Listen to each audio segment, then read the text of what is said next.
Demographic profiling of future India. भविष्य में भारत का प्रोफाइलिंग क्या होगी जनसांख्यिकी वाली, ठीक है, क्लियर। आपको हम बता दें, हम लोगों के साथ जो इसके पहले का जनरेशन थे उसको बेबी बूमर्स कहते थे, यदि आपको याद आ रहा हो तो। बोलते थे क्यों भाई, बेबी बूमर्स बोलते थे ना हम लोग। तो जब हम बेबी बूमर्स बोलते थे इसका मतलब ये हुआ उस समय बच्चे ज्यादा पैदा होते थे, और एक हमारा टीएफआर है, टोटल फर्टिलिटी रेट, और एक होता है रिप्लेसमेंट रेट।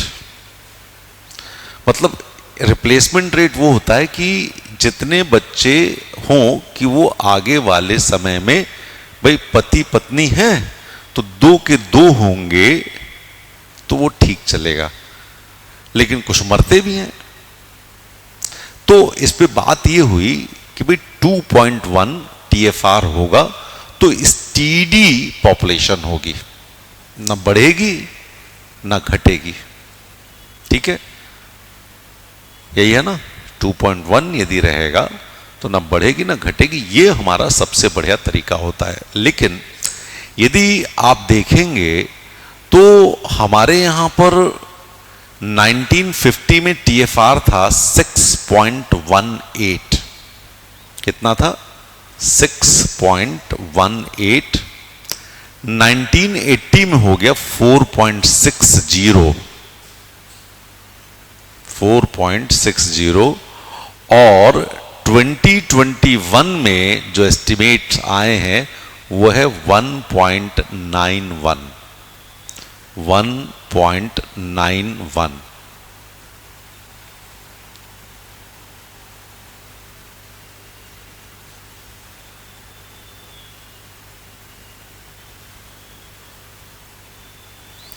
ठीक है।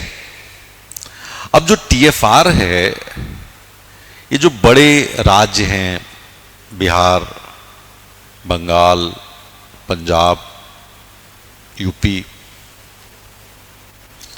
इसमें आपको क्या लगता है, बंगाल का टीएफआर ज्यादा होगा या बिहार का टीएफआर ज्यादा होगा?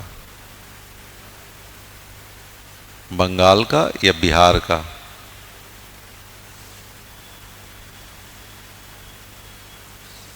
हाँ बोलो। बिहार का, शाबाश। और बंगाल का कम होगा, ये बात सच है। मतलब यदि देखा जाए तो 1.6 फॉर पंजाब है, 1.6 फॉर बंगाल है, 3 है बिहार का।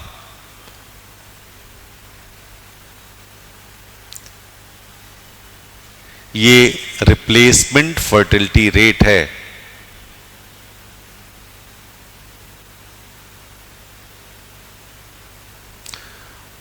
और हम ये मान के चल रहे हैं कि ये 2050 तक 1.29 हो जाएगा। इसका मतलब ये हुआ कि इंडिया की पॉपुलेशन कम होने की राह पर जा रही है। और यदि ऐसा है तो कहीं हम भी चाइना के तरह से तो नहीं जा रहे हैं, क्योंकि चाइना ने अपनी पॉपुलेशन को कम करने के लिए 1 चाइल्ड पॉलिसी की थी, और अभी वो कह रहे हैं कि भैया बच्चे पैदा करो ज्यादा से ज्यादा। कह रहे हैं कि नहीं कह रहे हैं? क्यों? क्योंकि वहां पर एजेड पॉपुलेशन बहुत ज्यादा हो गई है। इंडिया भी यंग कंट्री है, आगे आने वाले समय में बच्चे यदि कम पैदा होंगे तो फिर बूढ़ा देश हो जाएगा कि नहीं हो जाएगा? तो ये चीजें हैं। अब क्यों कम हो रहा है? तो यदि आपको याद होगा तो हमारे यहां पर पोस्ट इंडिपेंडेंस लगातार पॉपुलेशन कंट्रोल पर जोर दिया गया, ठीक है। कैसे दिया गया? पहले आपको याद है कि पुरानी किताब उठाना, कभी पॉपुलेशन कंट्रोल पे लिखा रहता था, पति पत्नी खड़े रहते थे, बीच में एक हाथ पकड़ के एक बच्चा और इधर एक बच्चा, एक एक बच्चा, मतलब हम दो हमारे तीन, ये तीन बच्चों की बात करते थे। परिवार में कितना होना चाहिए? 3 बच्चे होने चाहिए। फिर नारा आया हम दो हमारे दो। तो लोगों की साइकोलॉजी में हो गया ना, हम ज्यादा बच्चे क्यों पैदा करें।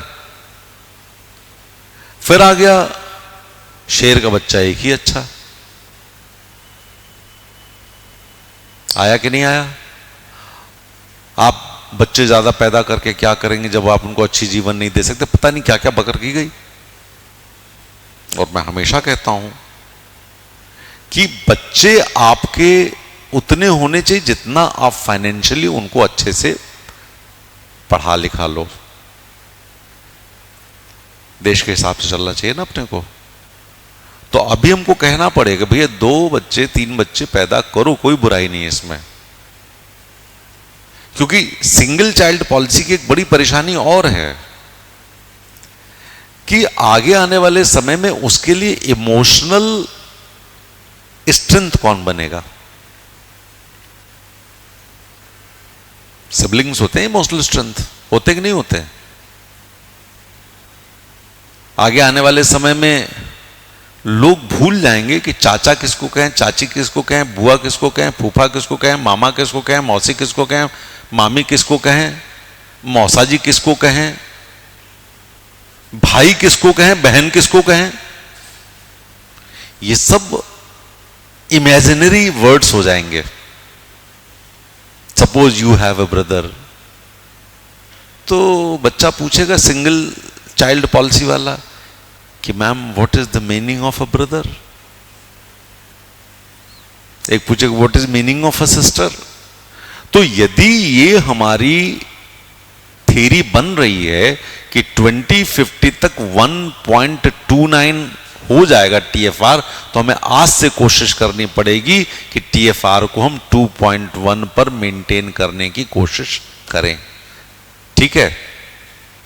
दूसरी चीज, फीमेल लिटरेसी हुई, ठीक है, और उनका women work force participation rate बढ़ा, women work force participation rate बढ़ा।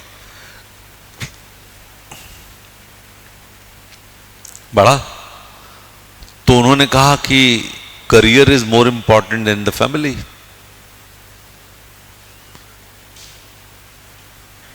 तो उन्होंने भी मना किया कि नहीं साहब इतने बच्चे तो नहीं पैदा करेंगे, I am not a machine to produce children, baby boomer तो नहीं है हम। ठीक है। और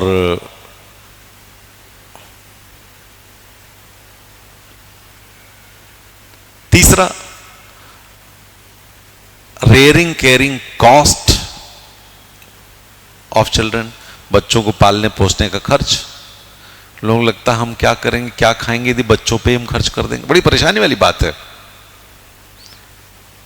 ऐसा थॉट प्रोसेस की नहीं है ना? थॉट प्रोसेस ही है। तुम लोग में से कितने लोग चाहते हो बच्चे 3-4 हों? विनोद, तेरी शादी हो चुकी है?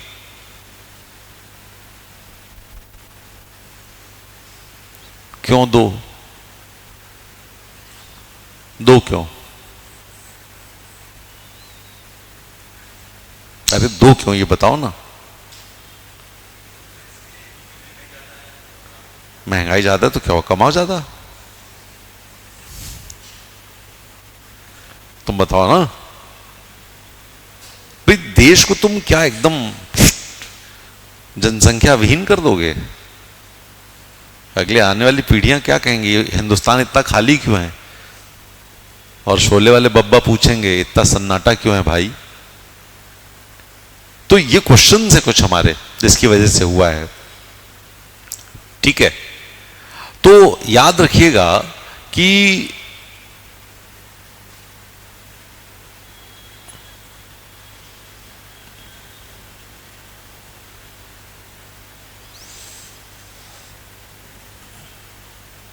आगे आने वाले समय में यदि पॉपुलेशन कम होगी तो क्या होगा? अभी तो मतलब 1.91 तक तो ठीक कर लेंगे, बुढ़ापा आ जाएगा ना जल्दी, वो ज्यादा परेशान, क्योंकि एक बार यदि कम होना शुरू हो गया 1.291 के आसपास आया तो आप ये मान के चलना फिर आप अपने यहाँ की पॉपुलेशन बढ़ा नहीं पाओगे है तो।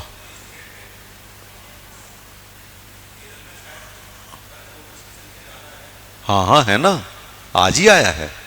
हाँ शायद किसी हिंदी पेपर में है, भास्कर में। हाँ था वो,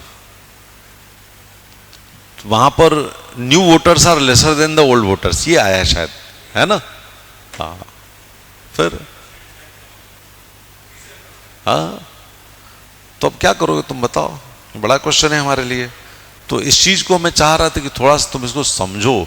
ये क्वेश्चंस वैसे नहीं है जो तुम्हें लग रहा है, ये क्वेश्चंस कहीं ना कहीं आपसे डिस्कशंस और डिबेट्स में जाएंगे। क्वेश्चंस जाएंगे कि नहीं जाएंगे? जाएंगे ना, डिस्कशंस और डिबेट्स के मामले हैं ये सब।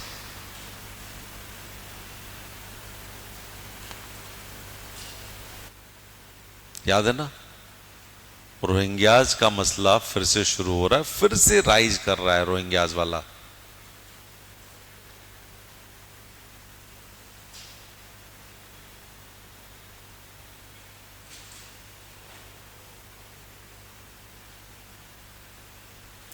हुआ क्या कि एक नाव में, लकड़ी की नाव में रोहिंग्या बैठे और इंडोनेशिया की तरफ निकल गए।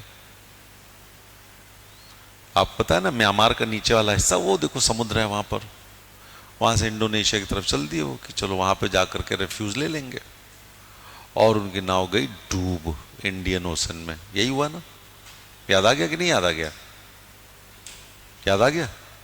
तो इस पर UN high commission for refugees ये कह रहा है कि 4,500 Rohingya refugees bay of Bengal में कहीं ना कहीं गलत ढंग से मर रहे हैं। ठीक है, तो ये एक बड़ा क्वेश्चन हो रहा है, क्योंकि रोहिंग्याज की कहानी तो हम तुमको सुना चुके हैं। रोहिंग्या की भी कहानी में ये कि इंटरनेशनल कम्युनिटी इनको सपोर्ट करती थी। ये बंगाल, सॉरी वेस्ट बंगाल नहीं कह रहे हैं, वहां पे बांग्लादेश गए, वहां से इनको बाहर किया गया। वेस्ट बंगाल कह रहा हम नहीं रखेंगे, पाकिस्तान कह रहा हम नहीं रखेंगे, अफगानिस्तान कह रहा हम नहीं रखेंगे, लोग कह रहे हैं इंडिया की इंडिया रख लो तुम इनको।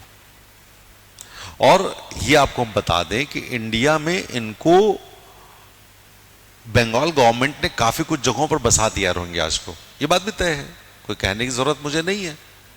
और इसकी वजह से जो डेमोग्राफिक प्रोफाइल है वो चेंज हो रहा है। ठीक है, चूंकि ये लोग जैसे भी हों, गरीबी है, गरीबी अपराध का कारण बनती है। ये आदतन अपराधी हैं या नहीं है इस पर मुझे कुछ नहीं कहना है, लेकिन गरीबी से तो अपराध होता है, तो ये अपराधी हो जाते हैं। और फिर ये क्वेश्चन उठता है, ठीक है, म्यांमार में ये वहां रहते थे तो इन्होंने कहा ये हमारा धर्म है कि हम गाय काट के खाएंगे। बौद्ध वहां पर है, उन्होंने कहा ये गलत कर रहे हो। तो वहां पर कॉन्फ्लिक्ट हुआ, तो वहां से इनको भगाया गया।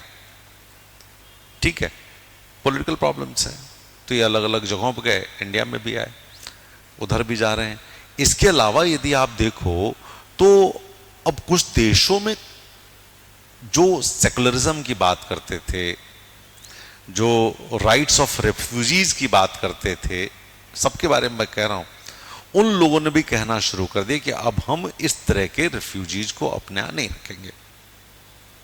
इस पे फ्रांस भी शामिल है, ब्रिटेन भी शामिल है और जर्मनी भी शामिल है। ये तीन बड़ी इकोनॉमीज है ना, वैसे जर्मनी और ब्रिटेन इकोनॉमी के नाम पर तो डूब रही इकोनॉमी है, और फ्रांस तो डूब ही रही है इकोनॉमी यूरोप की अच्छी नहीं है इस समय, ये आप लगातार पढ़ रहे हो, पढ़ते समय ध्यान देना।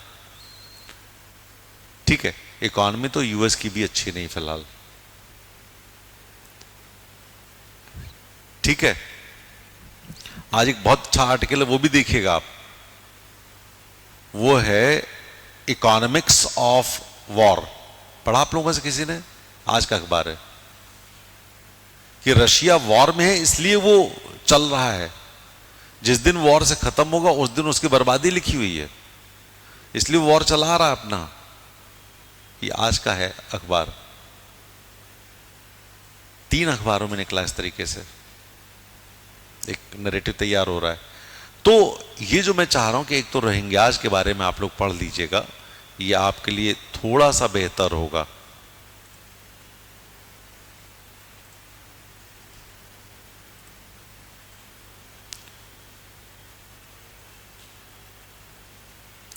दूसरा,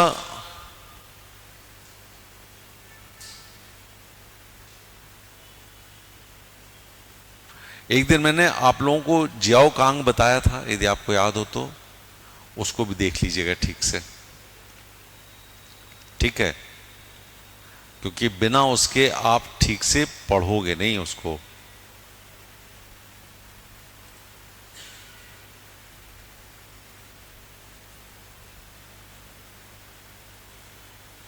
मेरा ख्याल है इतने बहुत है आज।